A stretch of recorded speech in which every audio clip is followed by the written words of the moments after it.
Bhagavad Gita chanting, chapter 10, verses 1 to 10. अथ दशमोऽध्यायः।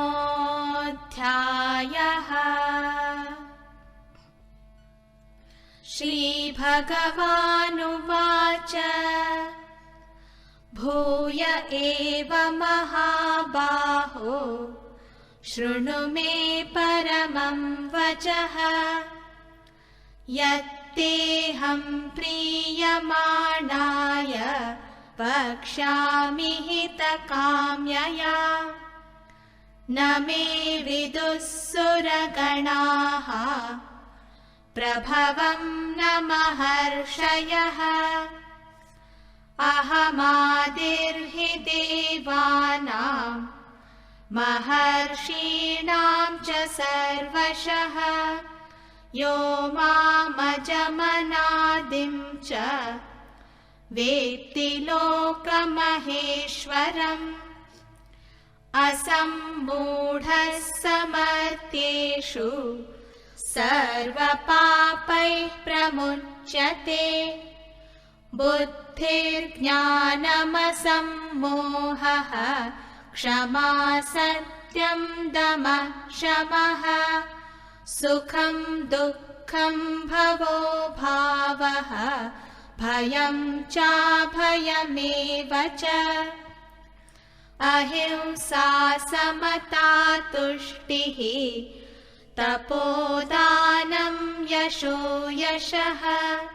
भवन्ति भावा भूतानां मत्त एव पृथग्विधाः। महर्षयः सप्त पूर्वे चत्वारो मनवस्तथा। मद्भावा मानसा जाताः येषां लोक इमाः प्रजाः। एतां विभूतिं योगं च मम यो वेत्ति तत्त्वतः। सोऽविकम्पेन योगेन युज्यते नात्र संशयः। अहं सर्वस्य प्रभवः मत्तः सर्वं प्रवर्तते। इति मत्वा भजन्ते मां बुधा भावसमन्विताः। मच्चित्ता मद्गतप्राणाः बोधयन्तः परस्परं। कथयन्तश्च मां नित्यं तुष्यन्ति च रमन्ति च। तेषां सततयुक्तानां भजतां प्रीतिपूर्वकं। ददामि बुद्धियोगं तं येन मामुपयान्ति ते।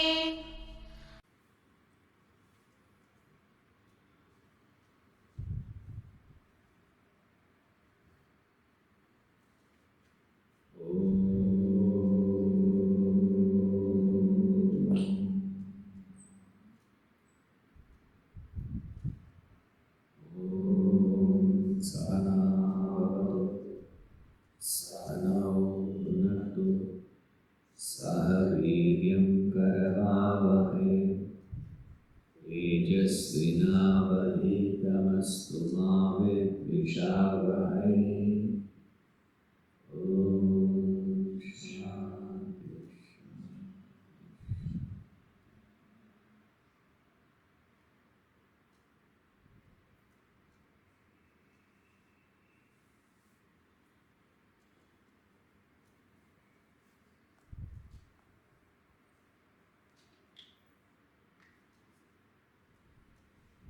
It's a very interesting shloka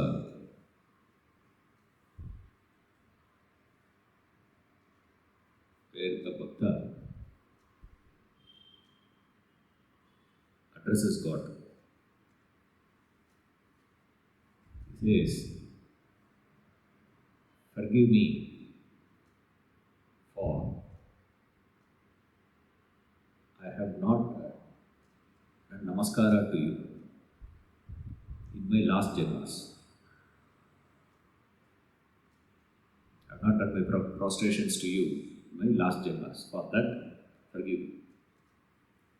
And also forgive me for future janma also I am not going to do namaskar.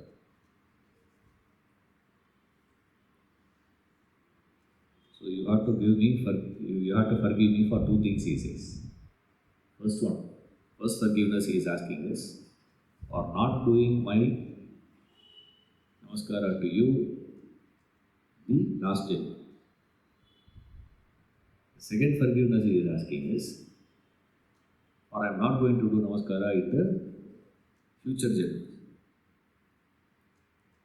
Everyone got so confused with that fellow's prayer. What is he asking? Say, if I have done my namaskara in my last janma, you wouldn't have given me this janma. And now I have understood that. So I am doing my prostrations to you in this janma. So obviously you are not going to give me future janmas.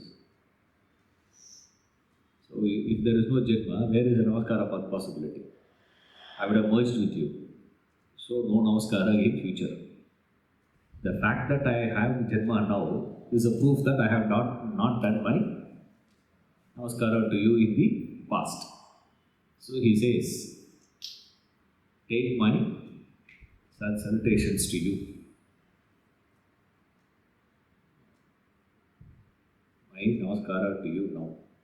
Now that I am doing, take it. Beautiful point. Very interesting idea. That is what this is. Vibhuti.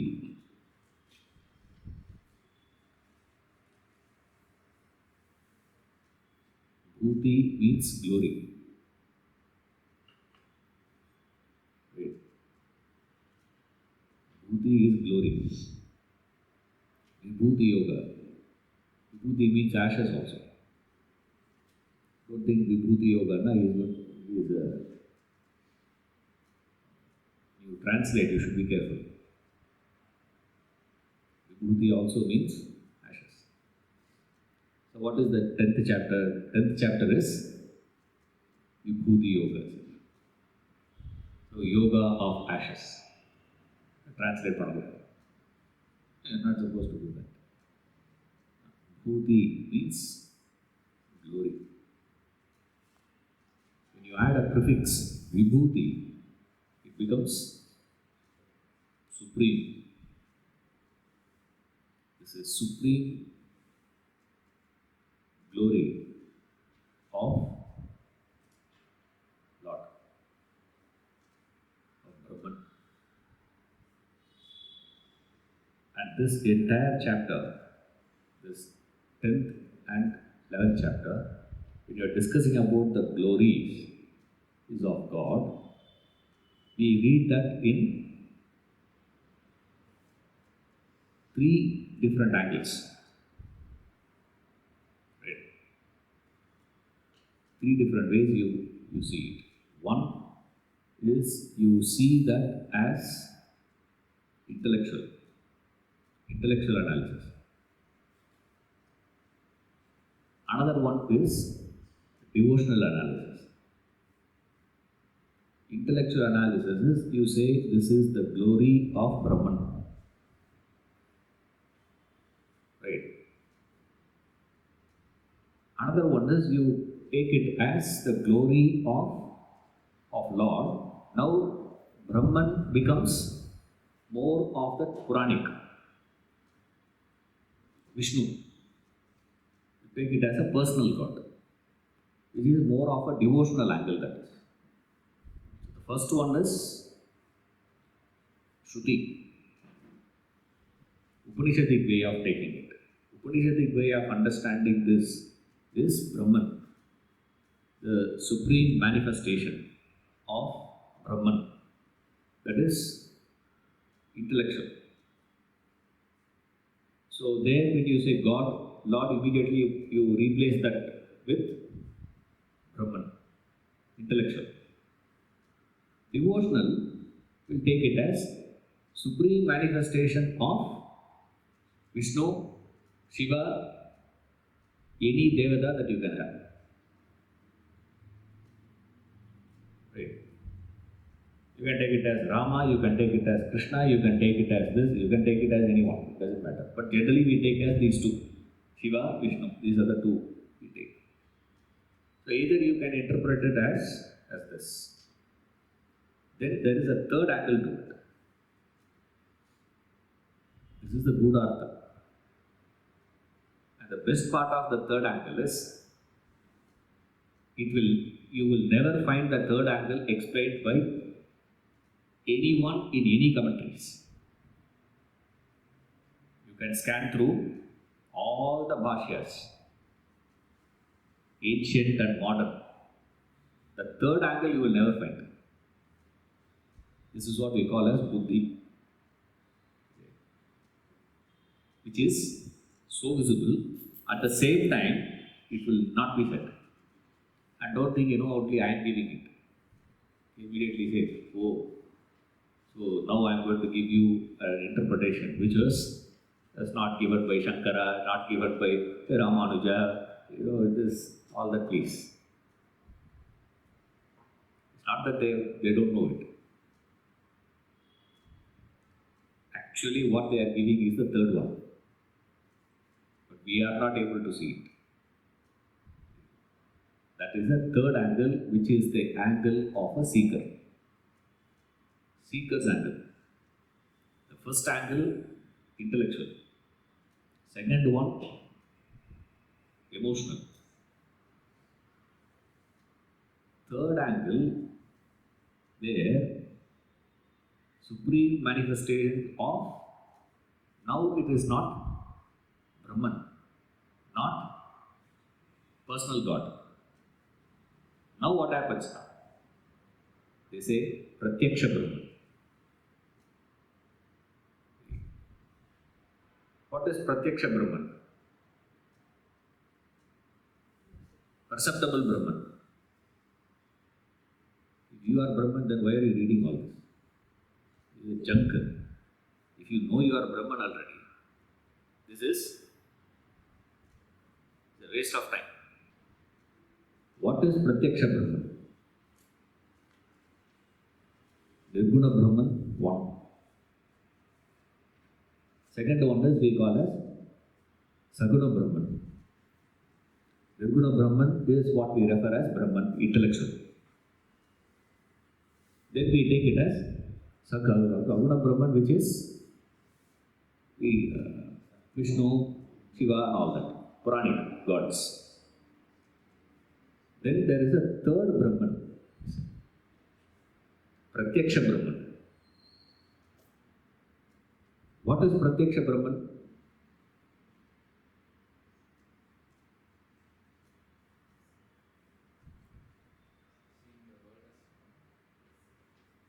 That you get after all this.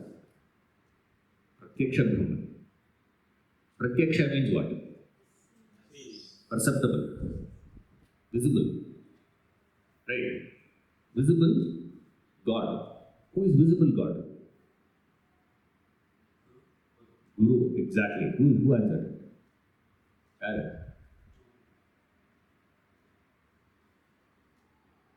You don't have to attend class anymore. Pass. Wow. 10th chapter, Vibhuti Yoga, is talking about the Vibhuti of who? The entire chapter is interpreted as the glory of Guru. It is the Guru's glory. So it's studied by three different, I'm just using three words. Don't use these words as, in another context, we will use it in another way. Okay. In this context, I'm just using three are there. So the third one I call that person as a seeker. Don't tell me, sir, you mean to say intellectual is not a seeker? Right. Just the three categories, that's all. Right. The seeker will read this entire chapter as the glory of, not of Nirguna Brahman is not his concern. Saguna Brahman is not his concern. His concern is what? Pratyaksha Brahman. A Brahman which is there in front of him. And he says the glory of the Guru is the entire chapter. So the 10th chapter is interpreted in three different ways. Now the third angle will not be touched by any commentator. No commentator you would see touching on the third aspect of it. Pratyaksha Brahman, nobody will talk about. Nowhere it is spoken of. Why? Huh? Why? We are talking about the commentator. Commentator, he talks about who? His Guru, no? He is not going to self-glorify actually, correct? Which is not true. Which is not true. He glorifies himself. Very difficult to understand. Remember. Now we think, a Guru must be humble. That is your concept of Guru. Okay. Why should he be humble? That is why Lord Muruga rides on peacock. What's a peacock? Vanity. Of all the animals, the maximum vanity you see in peacock. You see the walk, the arrogant walk that is. It's like Vivian Richards walking in to play. You see the way he walks in, or Clive Lloyd, he comes for a walk to bat. He will not carry his bat, he will drag it. You see? Yeah? He will be dragging his bat. Almost, it's like nothing. All these fellows, useless guys. I don't know. It's boring to bat with you fellows. You're not challenged to me at all. You're playing with kids, The father playing with a child is the a strong fellow. Always have that. Don't attribute your lacunas on him. We expect the Guru to be humble. I don't know why. Shishya should be humble. Guru need not be humble. We want, the teacher should always say, what is it, sir? I don't know anything. I am also a student of the same subject. If you are a student, go and sit there. Why are you sitting here? Let's say the seat is called as Vyasapita. The seat is referred as Vyasapita. To go and occupy the seat, it's exactly opposite, remember. So whatever you think, put the opposite of it. Now we expect him to be like this. No. For what? You should not be self-glorifying yourself. He will glorify. The student will never glorify his master. If the student or the seeker, the student is a very poor translation. Actually, Shishya will never glorify his Guru. But he sees the whole thing as the glory of his Guru. But he will not talk about it. If a Shishya talks about his Guru, means what? He is certifying how great my Guru is. Why? Because his vision is limited. So now the Shishya's vision is so vast. He sees the whole thing. Feels so sad, so insignificant, even to talk about it. We'll talk about all other gurus, not about his guru. Shishya. That's why none of these masters have written commentary from that angle. You will find angle only at two. There is intellectual commentary or there is a devotional commentary. Taking Nirguna Brahman, Saguna Brahman. Nirguna Brahman, Saguna Brahman. Hardly you will hear the term Pratyaksha Brahman. What is Pratyaksha Brahman? You get a chance to see. That's why we call it as Pratyaksha. See, means what? Ya Pashyati, whoever sees it, sees it. If you can see, you see. If you cannot see, nothing can be done. No one can share, you see. Even in worldly sense also. Can you share your wisdom to another person? If we can share our wisdom to another person, means by now humanity would not have any problems in life. Because every parent would love to transfer their wisdom to their next generation.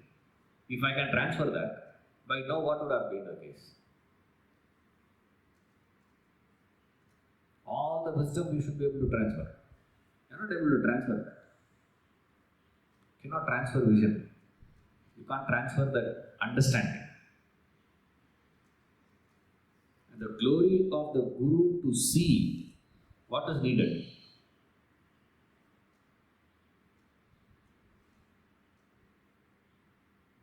What is the eye through which you can see the glory of Guru?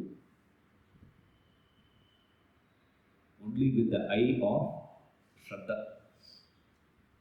The one who has that Shraddha, to that eye, it will be visible.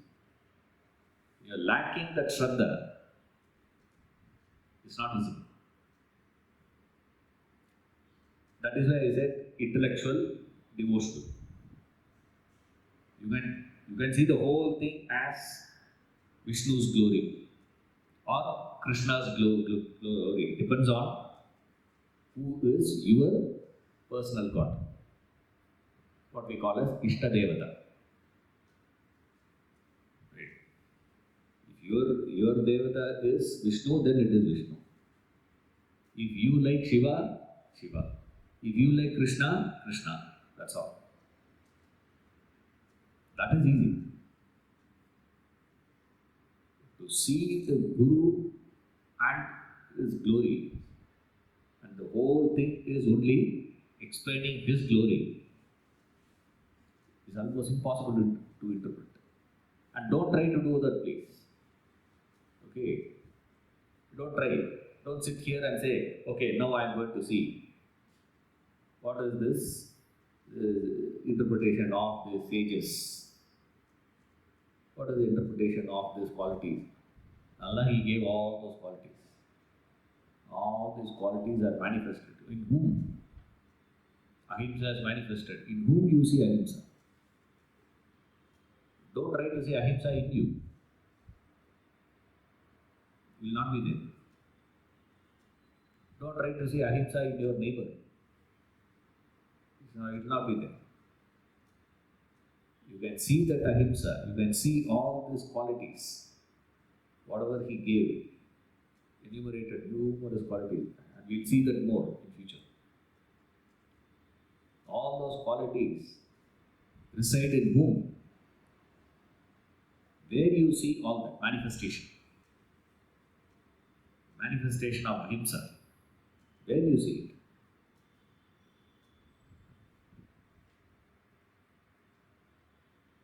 You don't try to imitate it. The problem is, I can't give examples to it. Because the moment I give an example, immediately you will also say what? I'm also going to do the same. That's all. It doesn't work that way. If you see that glory, if you see that magnificent personality of the Guru, you need that to see. I'm not able to see. What can I do for that? I can't do anything. If you have that Shraddha, you will see. When you are lacking Shraddha, it's not visible. That's all. When you see that glory, what is the expression of that?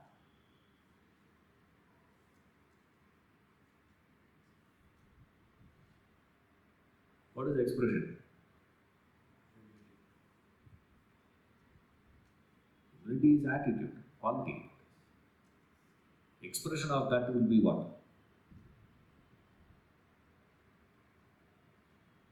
What you can do? Your service is a nuisance to him. Remember, to real Guru. I'm talking about a Guru, okay? To the Guru, you go on serving him when you say your service is what to him? Nuisance. To him it is nuisance. You are a disturbance to him. Of course, he allows that. That is because of his compassion. That is different. Does it mean he is going to say, get out? It's not like that. Okay. He'll accept your services also, but that is not the real one. Huh?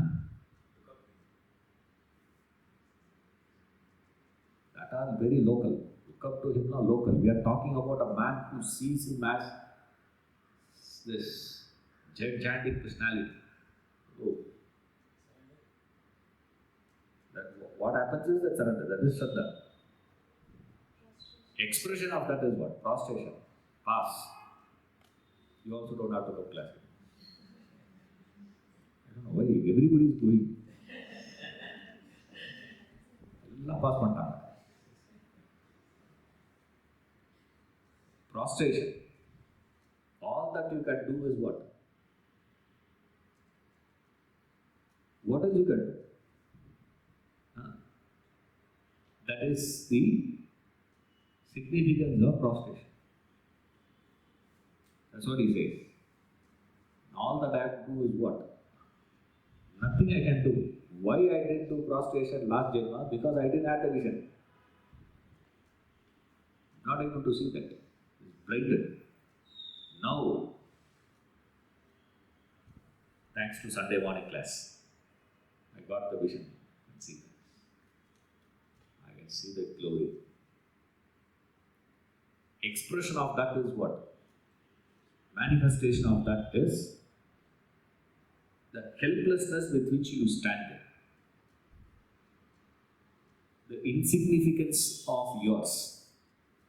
All your big things that you thought about yourself.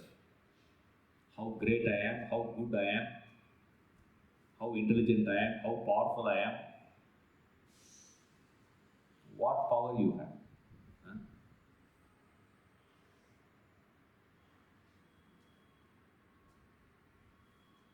Suddenly boss is calling you, now fear comes. Isn't it? The moment you say, office, the boss is calling, now what happens to you? Fear comes. Salary is not credited. Automatic credit every month happens on the 3rd. Not credited. 4th. Not credited. 5th. what happens to you?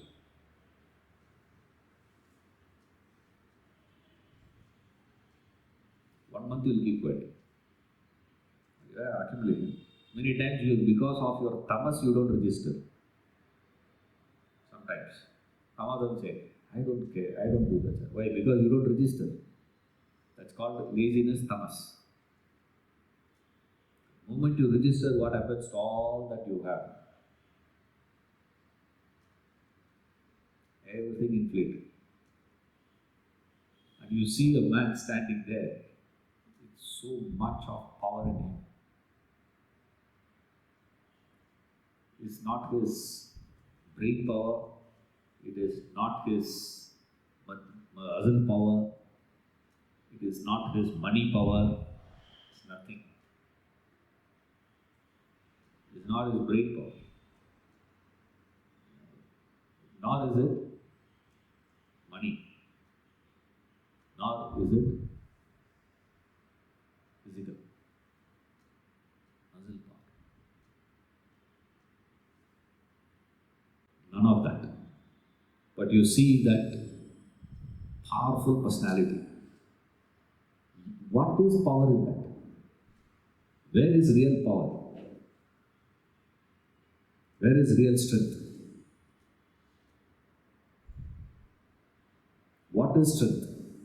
Now we think our strength is dependent on the money I have, the power I get is dependent on the money, body, knowledge. And if I have to feel very knowledgeable, it is possible only when I make you ignorant. Isn't it? If you are also equally knowledgeable as me, then will I feel powerful then? I will not feel powerful. Information. That's why we say information is power. Why? Information per se is not power. The information which is available to me, not available to you. So the moment we understand power is dependent on that information, the moment I get that information, what is my tendency?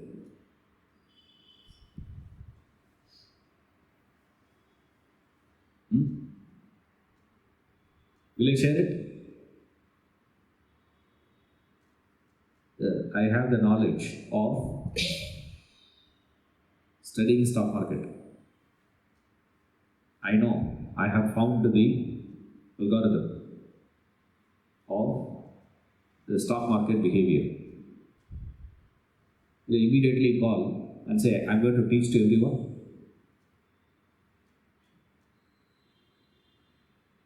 I will teach it. But I will teach it in such a way like how we take classes. And attend the class, it will appear as though everything is clear. The moment you go outside the class, what happens?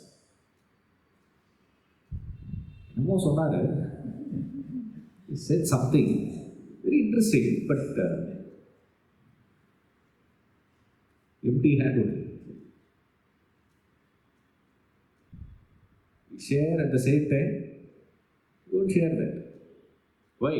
Because if I make you equal to me with all that knowledge, what happens to me?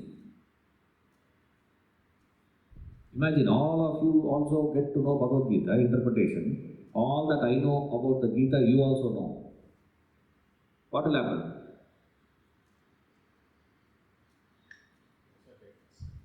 Will you come here? You will not come. You will be taking classes. So then what will happen? In Gandhi Bazaar there will be 20 classes happening, 8:30 to 9:45. What will happen to my audience? I will be in trouble. So therefore, what will you do? Either I share you this and go out and search for a new information. Then I share that with you and then I have to go out in search of a new information. So always remember, when you say information is power, knowledge is power, it means what? It's available, accessible to me, not available, accessible to you. Money is power, means what? Available, accessible to me, not available, accessible to you. To that extent, relatively speaking. I have a relative access of power derived from money. Means what? I have more money than you. It's not that you are having zero money. Not like that. Remember one beggar here in Bangalore passed away. Done the cremation and all that is done. Then they found, one gunny bag. He was sitting on. After they had taken the body and cremation, all is done, and then they came back and opened the bag. They found about 1,34,000 rupees he had. Not zero. But then what is the difference? The amount to which I am accessible to, you don't have access. So if I have to feel more powerful, what should I do? Always I should be having more and ensure that you are not coming equal to that. That's why they say power corrupts. Absolute power absolutely corrupts. Now here is a man who is there. Now don't start. Why are you saying only man? No woman, huh?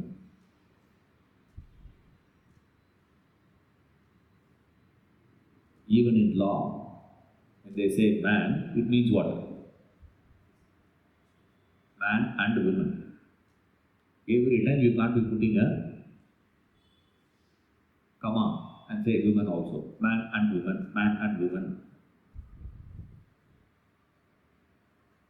So now they say, no, there cannot be chairman now. This has to be called as what now? Chairperson. What do you have to do? Neutral code. Neutral gender. Chairperson, that's all.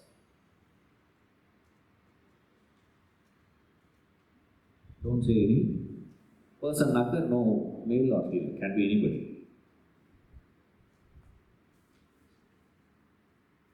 Man means including woman also. Including anything. Wherever you see person with that much of power, not derived from money, not derived from muscle, not derived from information, derived from where then? Not people, because he has more people around him, a lot of following. How many followers are there in your Instagram post? Twitter page. I have 20 million followers. I don't have, just say example. Not older. 20 million followers if I have. I feel what? Very strong. Right? Suddenly that's what happened to one lady. She said, I am, those who are following me because her husband is a very well-known person. I'm not telling who that is. What a fact. Don't follow me because I am his wife. Next day, her following dropped to 20%. 80% of the fellows unfollow. No? That is what they call unfollow. Follow, unfollow. Huh? Correct? Huh? Left. And she got into depression. Because people are not following. If people are following you, you feel very. If nobody is following. So here is a man who is following, not following, is there, is not there, doesn't make any difference, but powerful. What is power then? From where it is coming? You don't know the source. You have no idea the source of that power. But you see that power. The power manifesting you can see. But from where is it coming? No clue you have. That is where you start seeing various aspects. One by one you take those qualities. All the qualities that he has enumerated, all those qualities we interpret in various ways. One interpretation we say it is Brahman. Another interpretation we say it is Vishnu. Another interpretation is Guru. You can see in any way. When you see such a thing, what is the only option you have is what? The only way you can express that is through prostration. Just prostrate. I don't know, man. Wow. It's a fascinating bhavana, that prostration.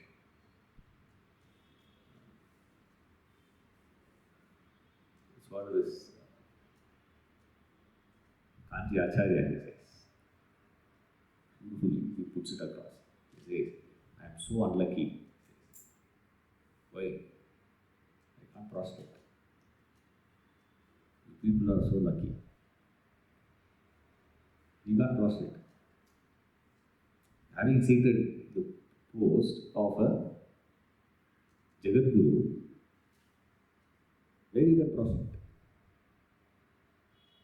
When you go to the temples also, they stand there and come back. That's all. No prostration. Right. Now, who they see, they can prostrate. And I am more unfortunate, he says. I am far more unfortunate than anyone. I don't know what karma I have done. He calls himself. Unbelievable.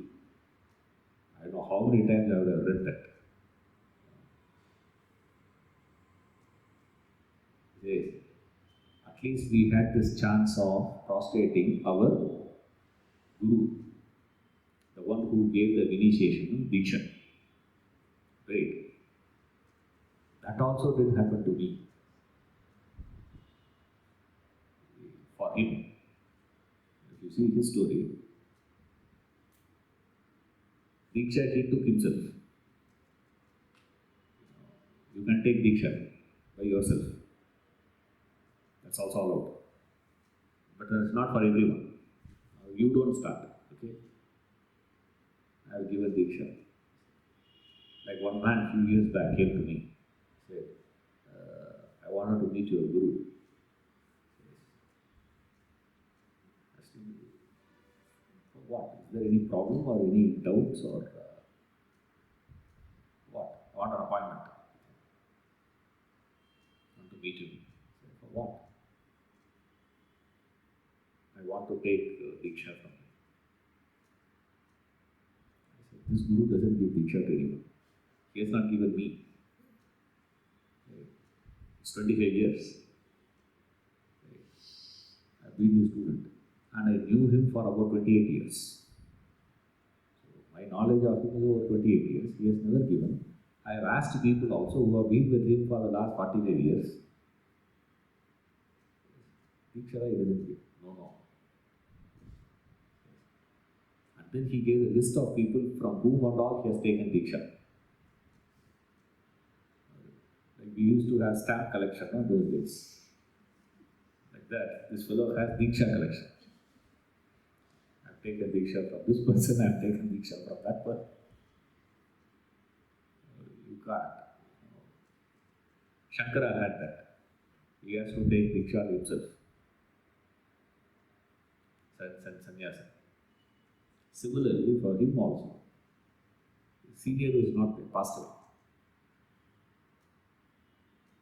But they have identified he is the next Guru.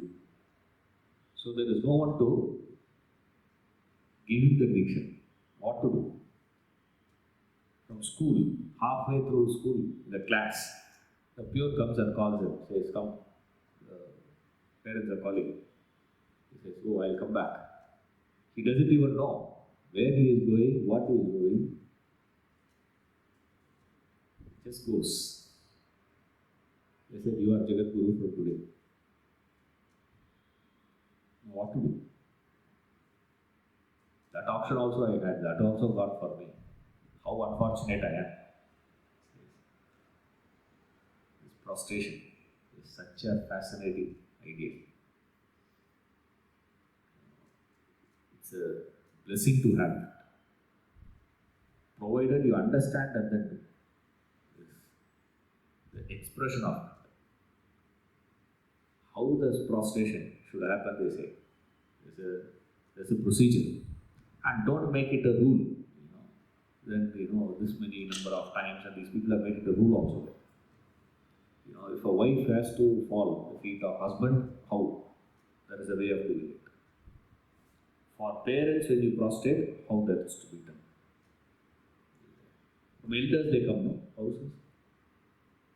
Elders come, we do prostrations to them. It's different. Then in God, in front of God, you do prostrations. There is a way of doing it. And you don't go into every, sanctum sanctorum in the temples, various sanctums there. You are not supposed to do prostration there. People do them.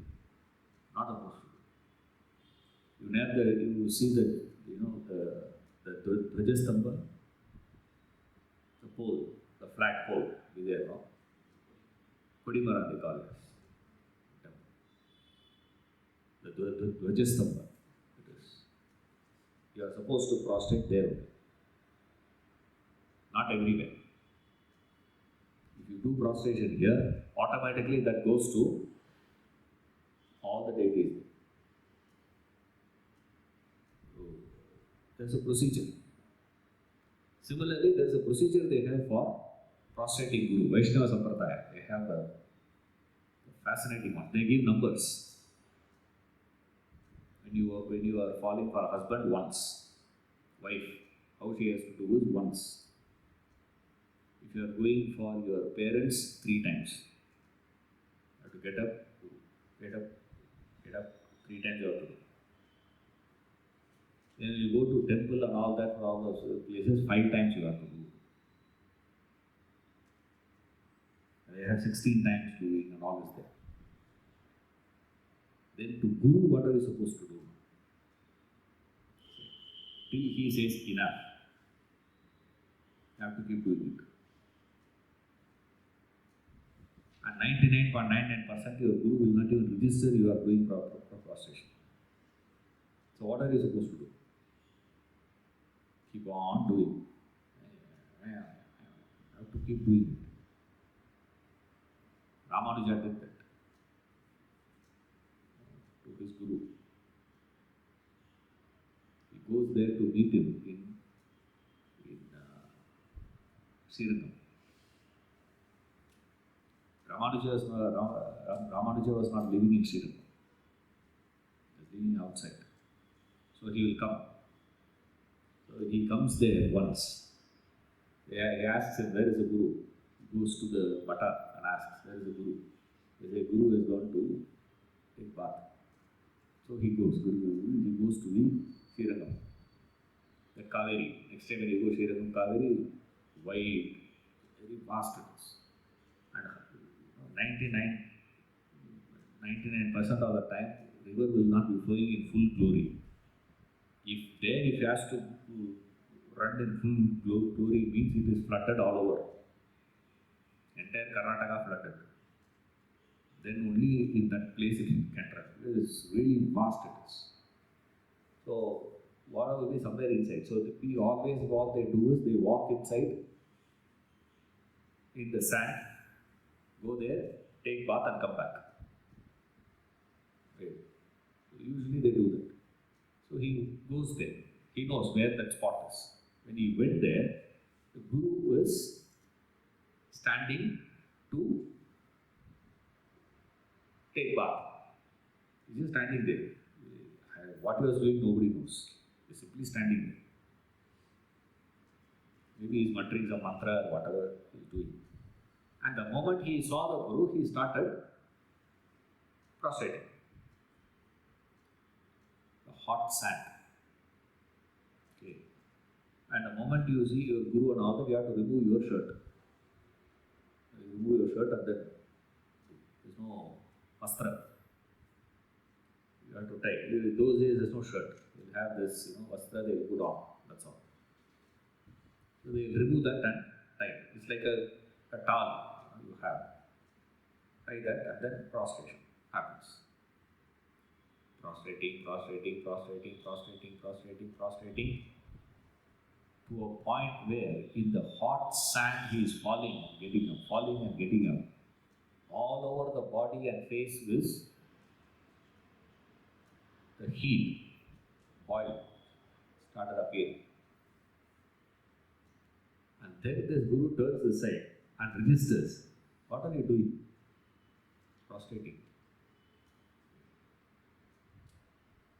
Even then he didn't accept him as a student. He said, oh, okay. Went away. He didn't even appreciate him. No comments. Nothing. He said, oh. Just walked. 17 times he made him walk up and down to give him the diksha, to qualify him. This prostration, go on, do it. Do it. Don't try all that, okay? From there, don't go there and fall, keep on falling. You can do it if you are a Shishya, that is correct. And is the glory dependent on the magnitude of that? No. It depends on your ability to see. I don't think it has nothing to do with the master. It has nothing to do with the person. Today our problem is we have to first let him prove he is very big. Is he a right Guru? We will ask him. How to identify the right Guru? If you have Shraddha, doesn't make any difference. Any Guru will do.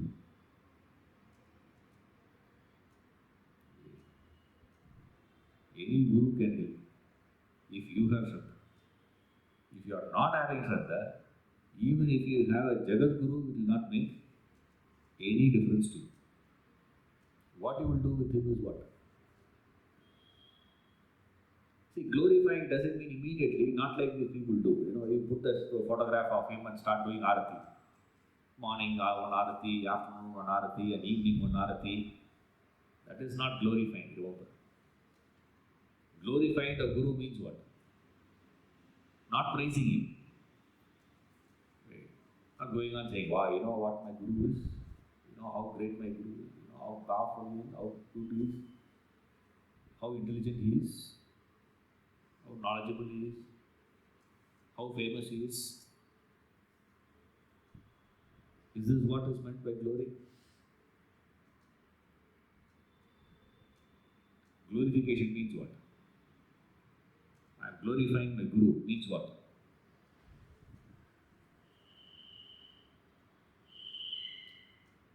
If I take Ramakrishna Paramahamsa as my Guru, I am glorifying him means what?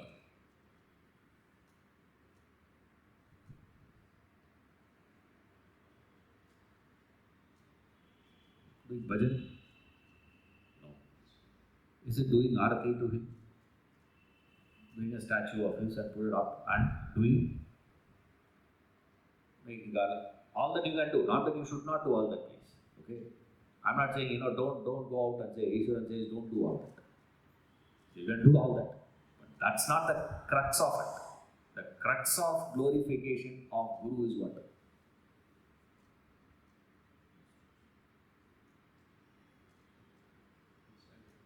I glorify him means what?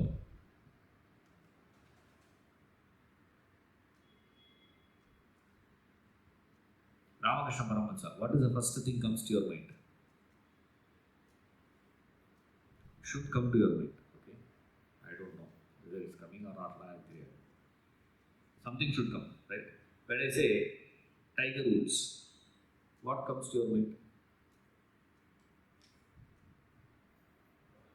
Golf, correct?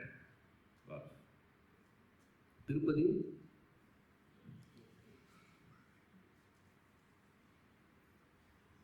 Laddu. Tirupati na laddu cases. What to do, I don't know.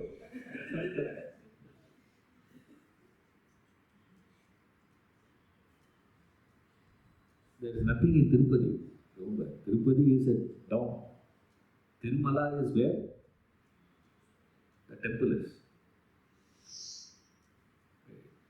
There, immediately you get the thought of Balaji. The moment I say Ramana, what is it? Who am I? Correct? Self-inquiry. Who am I? Right. When I say Ramakrishna Paramahamsa, you never get the thought of who am I? No. Correct? Ramakrishna Paramahamsa, what is that you get?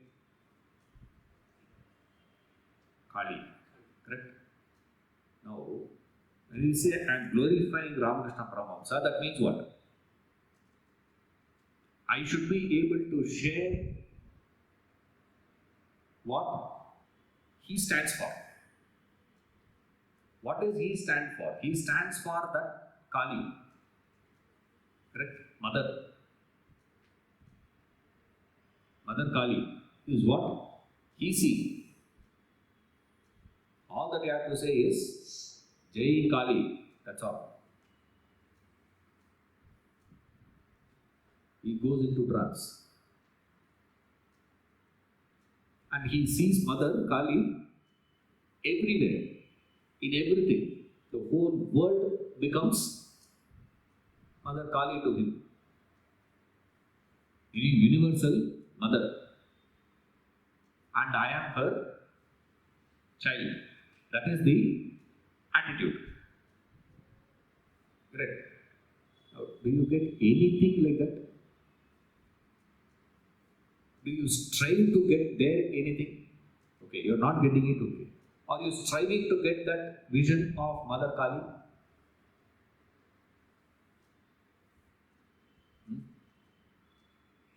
You're keeping Ramana's picture.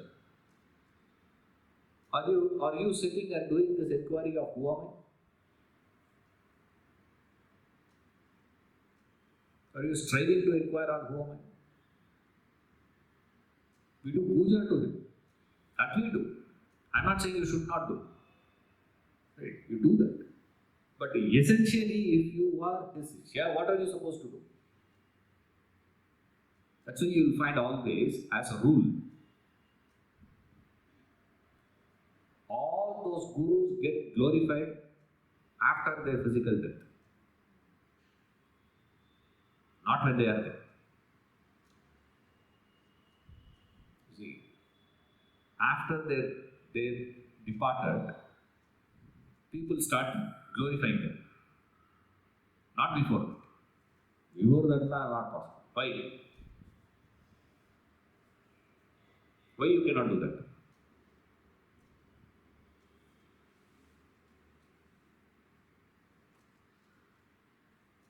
You can't believe. See, when he is there in front of you, you can't believe. It's not possible. Why? Because you will find a lot of contradictions in him. Lot of contradictions you will find.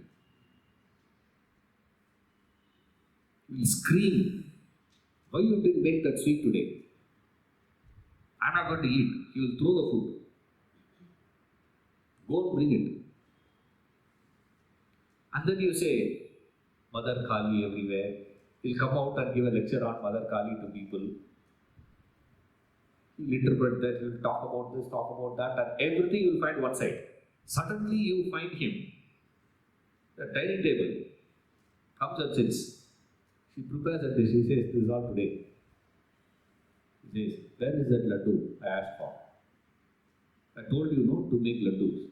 He said, you told me, but ingredients should be there. No? Nothing is there in the house. What Sharadamma can do? There's nothing doing. I want laddu now. Go. Crack fellow, what to do with him now? He doesn't go. I have to go. He is asking for laddu.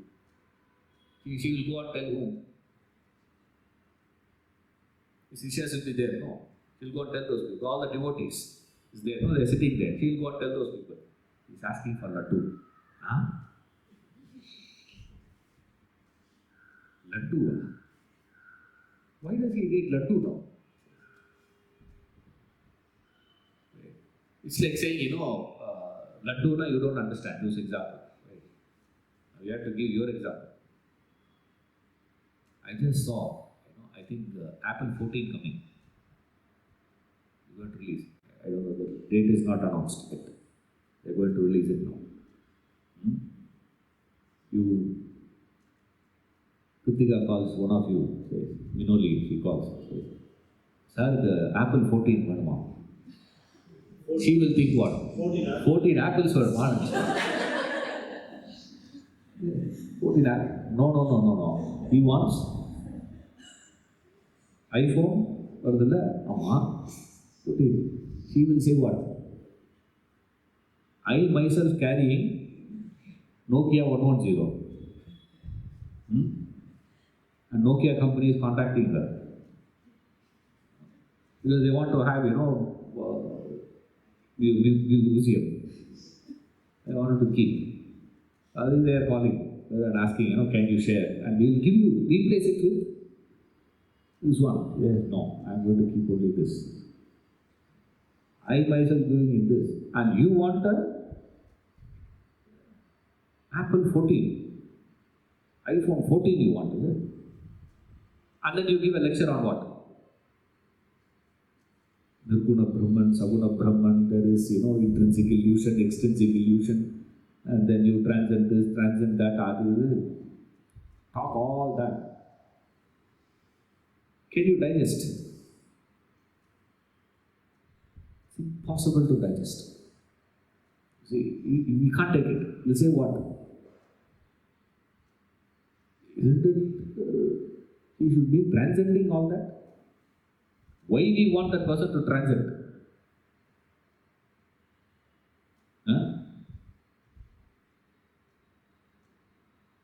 Why we want the Guru to be transcendent, all that? He should be beyond all this. Why?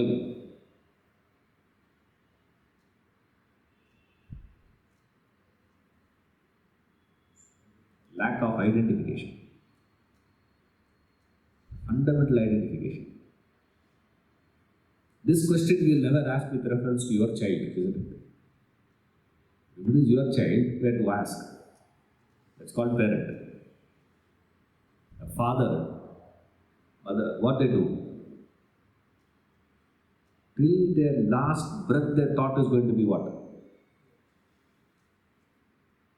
What I can give. Correct? Never think in terms of why that thought is there. Why that attitude? Identification. If you cannot have that identification with your Guru, right? To expect that I am going to have identification with the whole world, I am going to see universal now. I am going to have that, Vasudhaiva Kutumbakam. You can put in the logo. That feel will not be there. The ability to identify, the ability to see, bhakti, and devotion, the capacity to identify. To identify, we don't need anything. And when the person is there, the Guru will never allow you. He will not cooperate. In fact, he will positively dissuade you. That is why I said, your service is a nuisance to Guru. To the real Guru. Not to us. That I am making you, please give. Local. I I'm talking about Guru. Remember. Why it is so is because he says, unless and until you are able to transcend that and ability in you to digest that contradiction,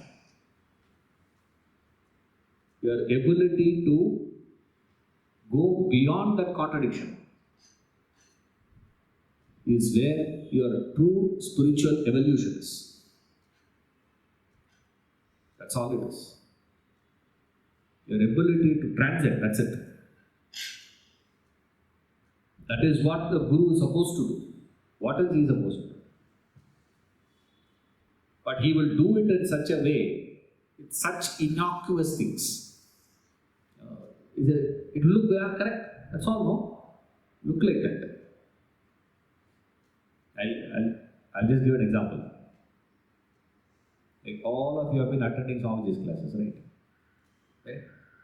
You would have been hearing this statement again and again and again. Any problem you say, immediately you say assessment.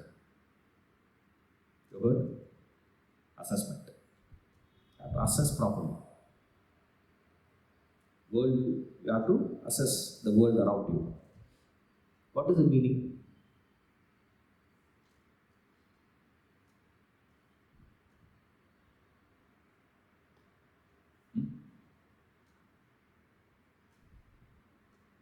Assessment. Assessment implies what?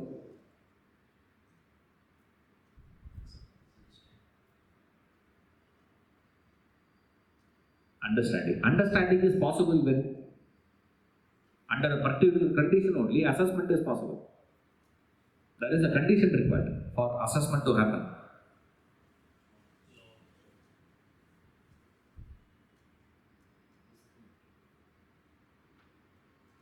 Assessment. Okay. But I'm not sure whether you are, I'm asking the question properly. Oh, when we say assessment, you have to assess. You have to assess your wife. Okay. For which, what is the essential condition? No, don't say wife. What is the necessary condition? There should be wife, no, sir. To assess. Assessment is possible only when, or what do we mean by that implication of the term assessment is, I am going to do one analysis, isn't it? There is one analysis I am doing, I am arriving at a conclusion. That is the meaning of assessment you are getting, correct? Assessment means what, sir? I have to make an analysis and I am arriving at a conclusion. Correct? If this analysis is correct and the conclusion is correct, your assessment is correct. If analysis wrong, wrong conclusion, wrong assessment. Wrong assessment, everything else happens. Right assessment. So wrong assessment, what is happening, sir? Wrong assessment means wrong contact, rupture. Rupture is what you are experiencing now. So what is your problem? All your relationship problems boil down to one thing. What is it? Assessment. So what are you supposed to do? Assess. You also listen to that. Right? You have heard that. Say, wow. Right. Now what I am going to do? I am going to go to a house now. I am going to sit now. I am going to analyze my wife. Right. And you start analysis. And depending upon your intellectual capacity, you will make the analysis, you come to conclusion. Is there anything called 100% intellect?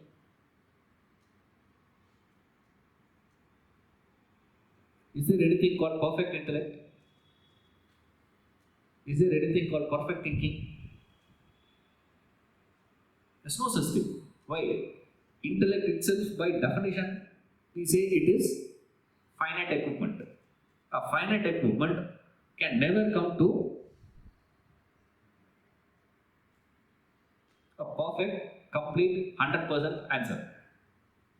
So, always when you say that I am going to do an analysis and reasoning and all that, there is always a room for error. Correct? So, assessment means what? Analysis. It cannot be. Why? Because there is no such thing called perfect analysis. Therefore, there can never be a perfect assessment. Therefore, there will be assessment means wanting, incomplete, wrong. Therefore, always what? All assessments are going to be incomplete, imperfect. Imperfect analysis is what we are going to call as imperfect assessment, which is what is referred as wrong assessment, which means strained relationship. Therefore, what?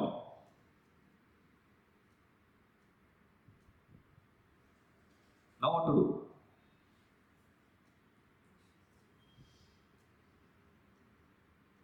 To go back and make a right assessment. Again, what is going to be happening? Yeah, wrong assessment. So, go back and do analysis. Again, where are you going to arrive at? You will always arrive at imperfect analysis only. If analysis is imperfect, incomplete, it will be wanting, wrong, therefore, wrong assessment. There is no possibility of a right assessment at all in the world. Correct? Then what is he saying? What do you have to do? Right analysis. Assessment.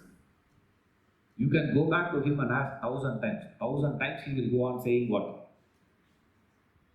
Right assessment. First you assess, then we will make it correct. Go, he said. Like people go there and come there, ask him, Sir, Swamiji, what is intrinsic and prarabdha, purushartha? What is your weight? What's your weight? Overweight. First reduce 5 kgs and come back. Now, is this the answer? What is the question? Now, what is weight got to do with understanding? Okay, if I have perfect weight, I will be able to understand prarabdha, purushartha. You can't digest it. You see, you can't digest. Therefore, what to do now?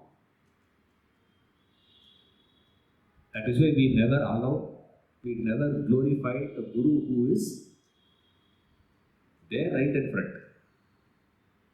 Now, Pratyaksha Brahman, when we say Pratyaksha Brahman means he is live. Don't say Ramakrishna Paramahamsa to you is not a Pratyaksha Brahman. To Vivekananda, Ramakrishna Paramahamsa was Pratyaksha Brahman. Remember that. I have told you several times the story. Fantastic story. The boy who heard about Majnu and he got so impressed with his love for Laila.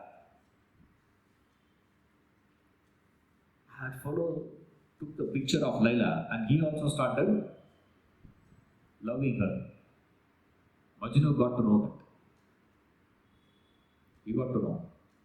Straight he went to his house, snatched the picture from that boy and told him, love your Laila, not my Laila. First find out your Laila, he says. Amazing story. There are 2-3 episodes about Laila Majnu. But fantastic story. What are we doing? We just take the picture of him. See, For Vivekananda, Ramakrishna Paramahamsa was Pratyaksha Brahman. You see, for Ganapati Muni, Ramana was the Pratyaksha Brahman. Now you can't take that picture of Ramana and keep in front of you and say that is Pratyaksha Brahman to me. It won't work. So a Sishya, to see the Guru's glory, not easy. And what these people say is, if you are not able to see Pratyaksha Brahman, there is a chance for you to talk about Saguna Brahman and then Nirguna Brahman. That is why most of these people skip this chapter. They skip this. Why they skip is not because there is no content in it. Rather, these chapters, this 10, 11 and 12, about the chapter itself it is so fascinating. Not in the chapter. The problem is that in other chapters it's not like that. So when you go to this, 15th chapter or 17th chapter or 13th chapter or the 3rd chapter, 8th chapter and all that, if you see, all other chapters of the Gita, if you see, there is, in the chapter, in the verses, these three, particularly this 10 and 11, even 12 there is some material in it. Right? This 10 and 11, it is about the chapter is where the material is, not in the chapter. See, what is about the chapter, not in the chapter? Right? It looks like, playing with words, We are not playing with words, please. That ability to see it. They say, if you cannot see Pratyaksha Brahman, what is the point? And we are so comfortable talking about Saguna Brahman, and we are far more comfortable and easy to talk about Nirguna Brahman. Saguna Brahman, Nirguna Brahman is very easy. Pratyaksha Brahman is the problem. Why? Because it is Pratyaksha is the problem. Ramana is not a Pratyaksha for you. It is a picture. Your imagination about Ramana, isn't it? Your imagination about Ramakrishna Paramahamsa. Now you can go there. Now that's what's happened to all these people. Now what to do? They keep all the kamandalu used by him, the chappal used by him. The chappal used by him is not him. You see, you can derive inspiration. I'm not saying you should not, please. There's something about it. But essentially your effort should be towards what? If you say Ramakrishna Paramahamsa, it has to be what? Mother Kali. If you say it is Ramana, then it has to be self-inquiry. If it is Swamiji, what it has to be? Intellect. One word. Ramakrishna, 2 words. Ramana, 2 words. Self-inquiry.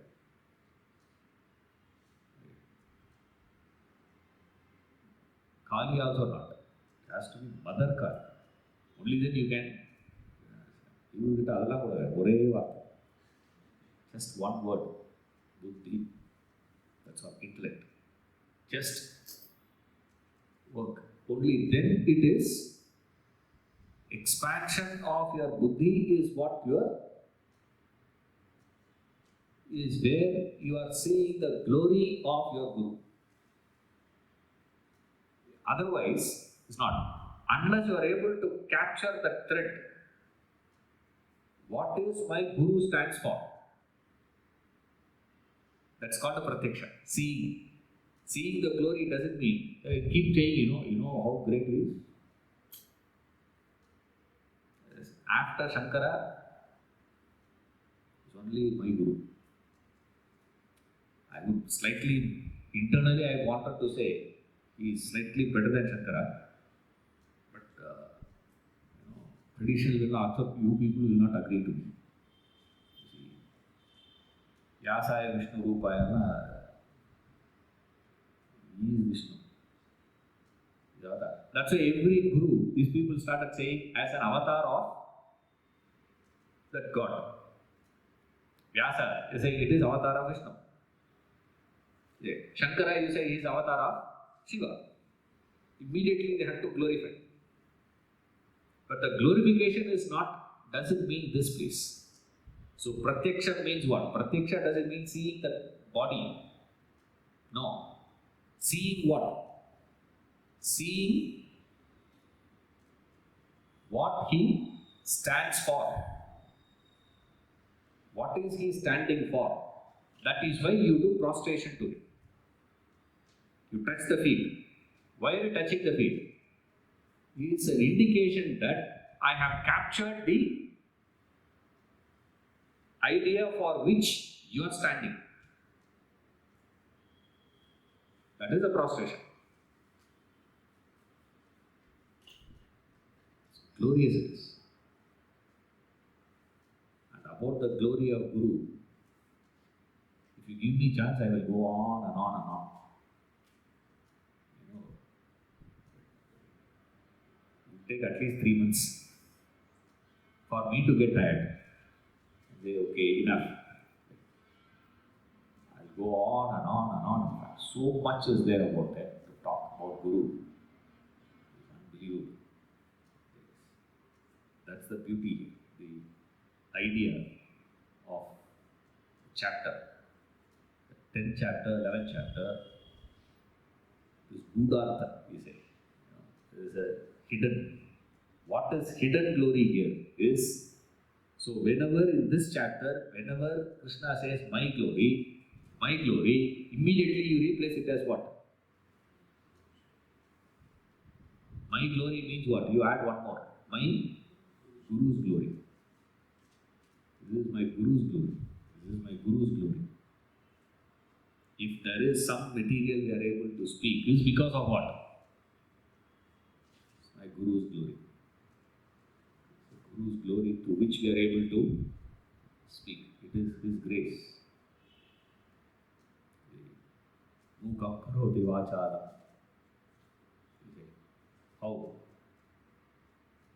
the mute can speak.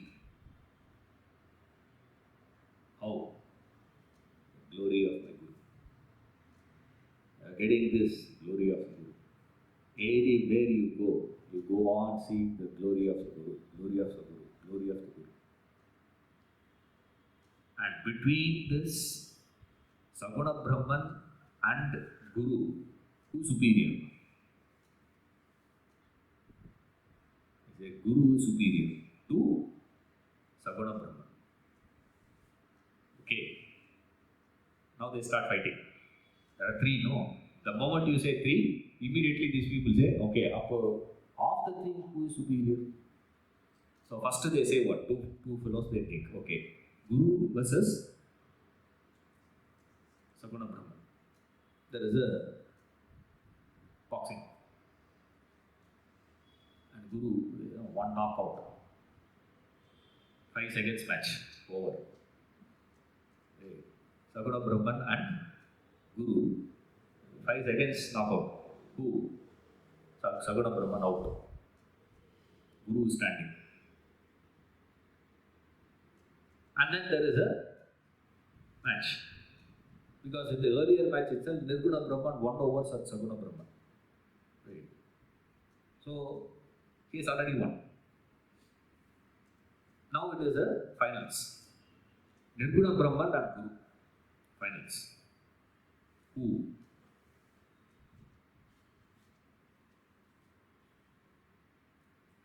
Again, Guru wins. Not by knockout, but by points he wins. By points he wins. With Saguna Brahman knockout. Victory is knockout victory, that is. With Nirguna Brahman, who is the winner? The winner is only Guru. How now? How? one point.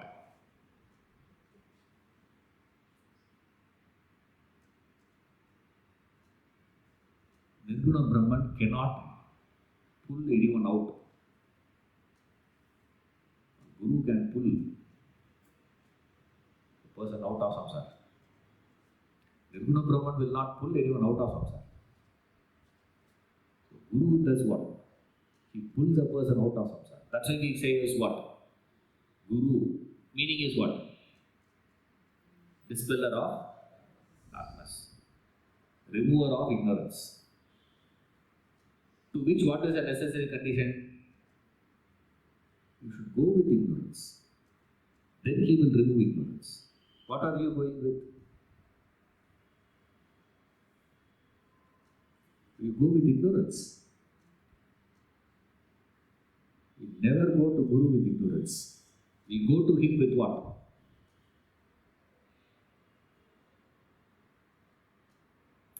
This I don't know, that I know.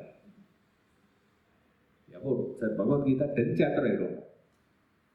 So one fellow was telling, I have studied. They say Vedanta is class. Vedanta is finished. Now whatever Ishvara is doing, Kaivalya Upanishad, tell me. Why all other texts I have heard. Only thing I have not heard is Kaivalya Upanishad. Bhagavad Gita over. I have studied Bhagavad Gita. I know all that. One thing I don't know is what? Yes. So you never go to him with ignorance. You go to him to prove your knowledge, show your knowledge.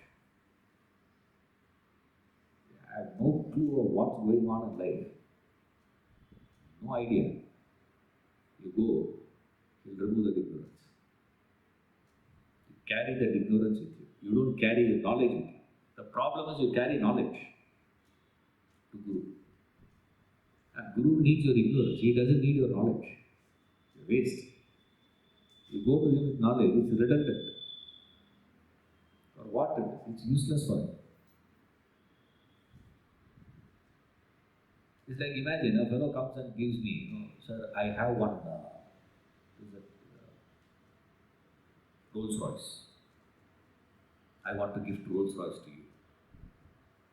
Your birthday, I'm giving you Rolls Royce. Take it. What will I do with it? First problem will be what? Income tax.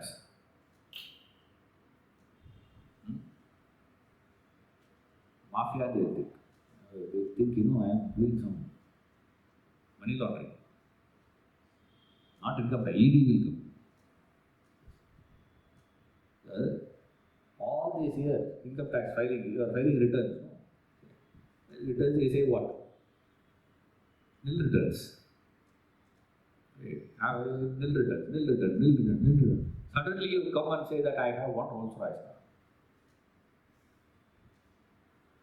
Okay. And then I say this is a problem. Where will I park? Problem. Okay. Then you say, okay, parking also give you. Who will drive? Because the way you drive that car is different from driving Maruti. You can't drive with that same skill set. You demand a different skill set. What will you do for that? Teach a driver also. He will enjoy, not me. Best part of the car is driving. He is enjoying. What are you doing? No, nothing I'm doing. Okay. Now if I have to come to your class, where will I park? On the road I park.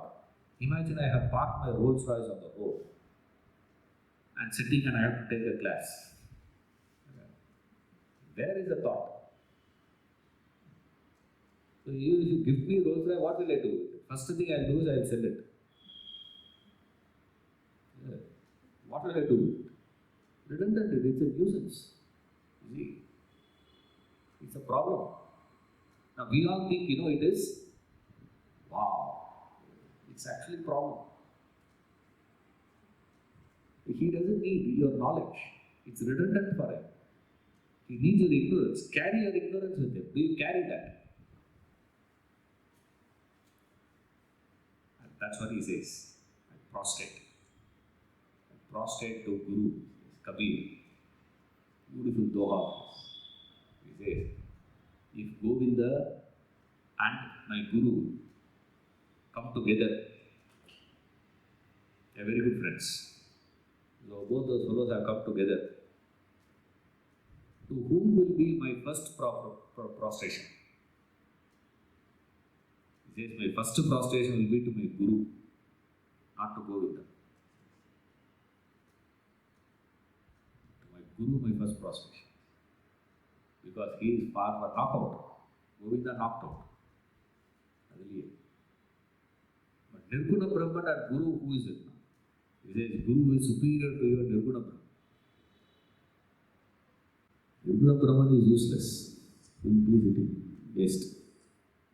Guru is more dynamic. He is more heavier than, that's why you are giving him the title. Guru, he said. Guru, another meaning is this, big, heavy. That's called a Guru. So amongst these people, who is the heaviest? Heavyweight champion. Saguna Brahman, Nirguna Brahman, Pratyaksha Brahman. Heavyweight champion. Guru. That's why he is given the title Guru. Go on. Fascinating this. Every angle you see, you're thinking. It is so beautiful. That bhavana is fascinating to see. So when you read all these qualities, there's so many qualities he gives in 4 and 5 verses. When you read all these qualities, every quality you read, what should be striking in you is the glory of my Guru, the glory of my Guru, glory of. Don't keep looking in terms of, do I have this, do I have that? No, don't keep looking, in terms of all these qualities. Ahimsa, equanimity, contentment. Am I equanimous? Where is equanimity? Any chance? Contentment? There is the triptigara, the tushti. Another one. We are going to see that in detail there. Those 35 qualities of bhakta. Go there and see.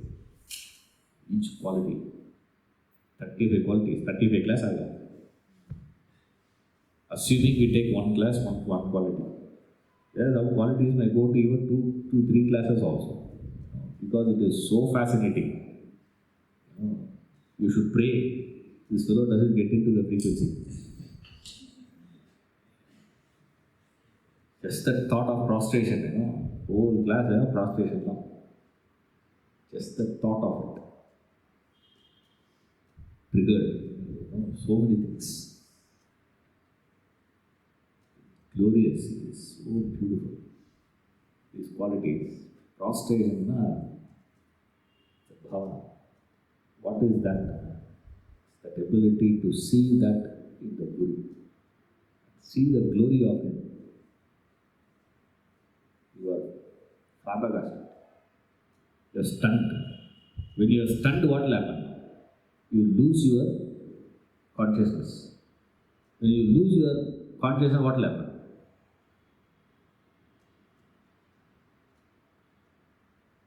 Drop. You don't call it a fall. You drop dead, they say. Drop dead. That's called prostration. The way you are supposed to do prostration. In Tamil, they have a beautiful word for that. Fantastic terminology. Tamil. English doesn't get that punch somehow. The prostration is there. Somehow I don't get a kick out of it. This namaskara has that beauty. Same way, Tamil they call it as Dandam Samarpita. Dandam Samarpita. Dandam means, the stick. Danda is stick. How the stick falls. If you leave the stick, what will happen? It falls. Similarly, I am holding that. My ego is so erect now. It is keeping holding it. The moment that is dropped, left, I leave my ego, what happens? Fall. That is what Namaskara is superb one. Danda Samarpana. How you fall, how the stick falls without any support. And you feel there is no other support other than you. You are my only support. All other supports have been taken out of equation. Everything else is taken out. Today I stand banking on my bank balance. Today I am standing banking on my family, relationships, network, business, name, fame, power, information, knowledge. That all that I have understood what? All that is not going to be holding me. What happens? Everything taken out, of all will fall. That fall is called as prostration. That's how you are supposed to do prostration. Not the touching. There are people who do that. In Kabaddi they do it. They just have to go and touch the line and come back. For that they do. Touch and come. It is not that place. It's beauty there. The chapter you have to read. My recommendation is to read the chapter from the third act. I am not going to explain it. Don't ask me to explain. I will not explain. I am just giving you the indication. Before we start, we have done 4 and 5. This 4 and 5, how you are supposed to read? You should read it with that stretch of imagination. Don't try to see how equanimous Rama was, how non-injurious, he is non-injury, him non-injury. No, that's not going to help you.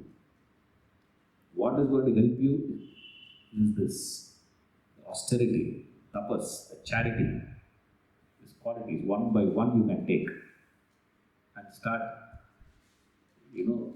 seeing that manifesting. See the manifestation of that in Guru. That is called seeing the glory of the Guru in the starting part. Say for read it like that. That will help you.